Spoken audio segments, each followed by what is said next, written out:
Hey everyone, it's Bella, the founder of the Embody Wellness Institute, speaking to you from Miami. And today I wanted to speak about the difference between being alone and feeling lonely, and how one could be extremely important especially for mental well-being and feeling good about ourselves, while the other, I believe, is a social construct that we need to slowly start unpacking and throwing away from our collective consciousness.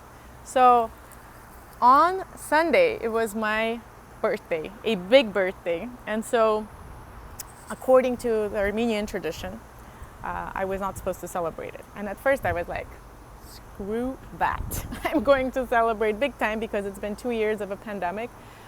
But then I decided to compromise. So I celebrated on Saturday, which was the last day of a decade. And then Sunday I did spend completely alone.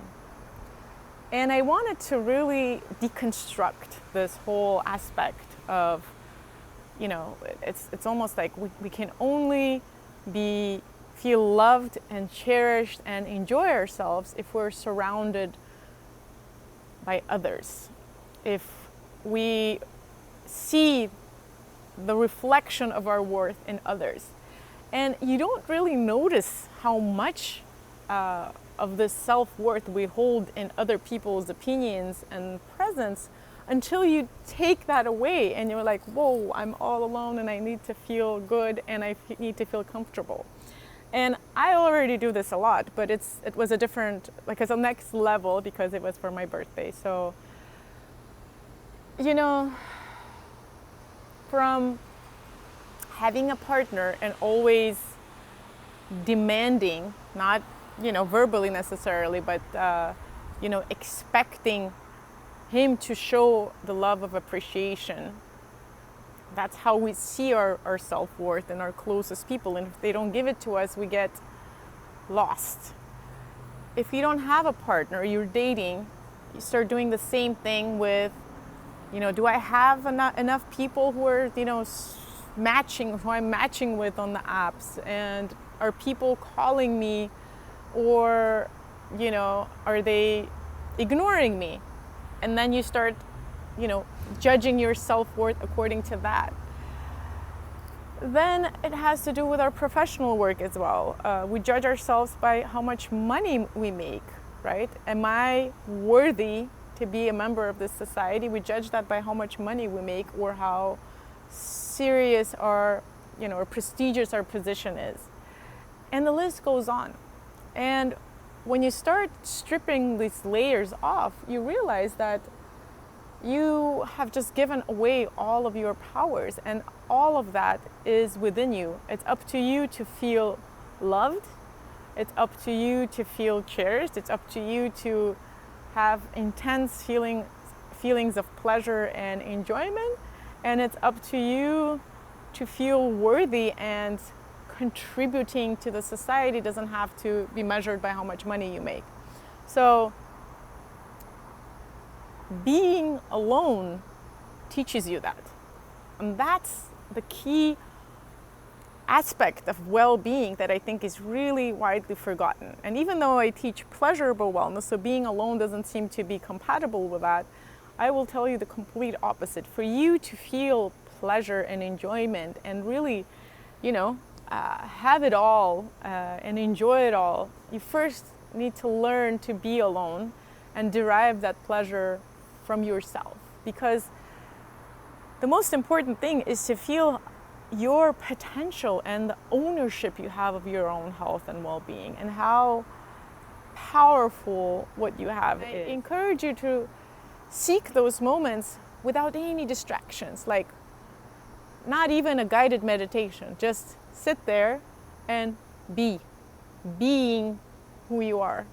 And at first it might be really painful and a lot of emotions might come up, but allowing those emotions in and connected to them will show the way inward to see why that emotion is coming up, and what is it requiring you to reach the happiness. If you're feeling anger, it might, push you into a direction of something that you need to do to get to your happiness. If you're feeling bored, maybe you're not using up all your potential, and you might be propelled to use more of your potential to feel excited. If you feel sad, maybe you need to express that sadness in a song or a piece of writing. So creativity. I was working with a client this week, and she met someone who she considers to be her soulmate.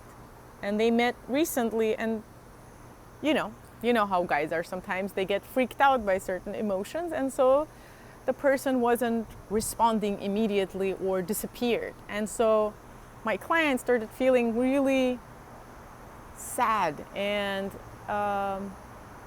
unworthy, right? This feeling started coming up. So I encouraged her to really try to completely ignore him and really focus on what is it that this connection with your soulmate made you feel like. And that shift of perspective was so powerful, because she realized that it was not him, it was her and her own chemistry and her own sense of self that made her feel this expansion, this love, this arousal, this sense of connection, this sense of purpose and belonging. All of that was within her. Yes, it was through the eyes of the other person, but she owned those feelings.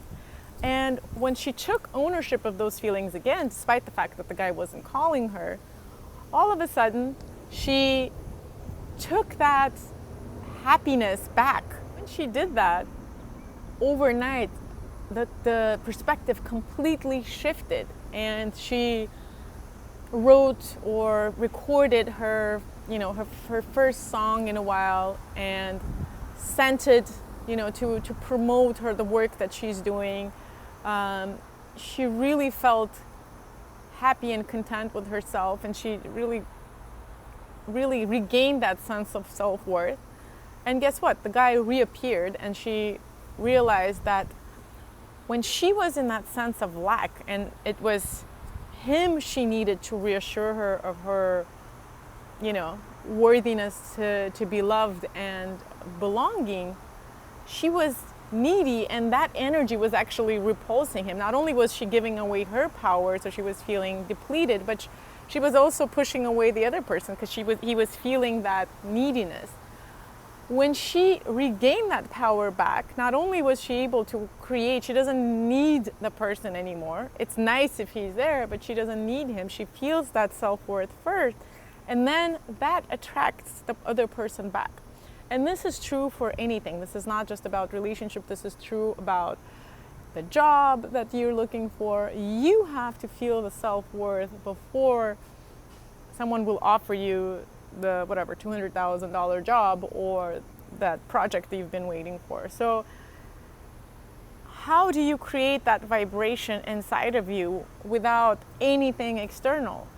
Is first by being able to be alone, and not, when you're alone, it doesn't mean that you're on your phone, it doesn't mean that you're watching a movie, it doesn't mean that you're even reading.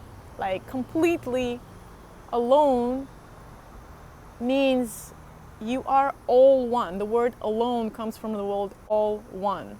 So you are connected to your higher self, to the divinity, whatever it is that you consider, to the birds, the peacocks. I love them. They make the craziest, weirdest sound, but they're beautiful.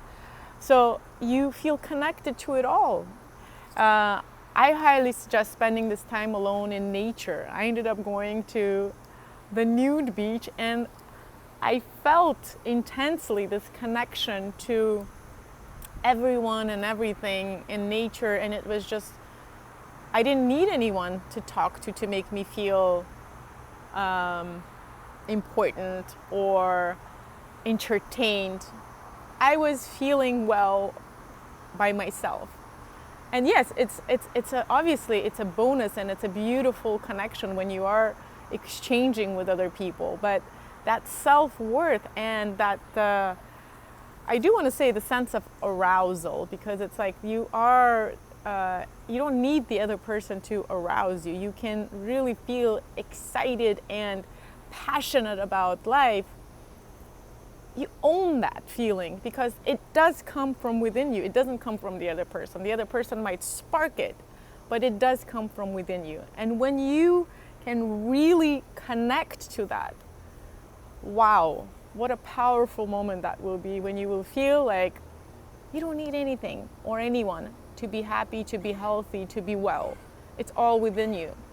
And the feeling of loneliness will completely disappear, because the feeling of loneliness is that sense that we're missing something, the sense that we need the other people to give us the likes, to give us the swipes, to give us the attention, to give us the paycheck for us to be to feel like we're someone. And so pleasurable wellness and well-being really starts with being alone and learning how to really expand yourself in all different directions when you're by and with yourself, and appreciate these moments of solitude as moments of being complete and being all one and being connected, not disconnected. You're disconnected from others, but you're connected to yourself and to your higher self.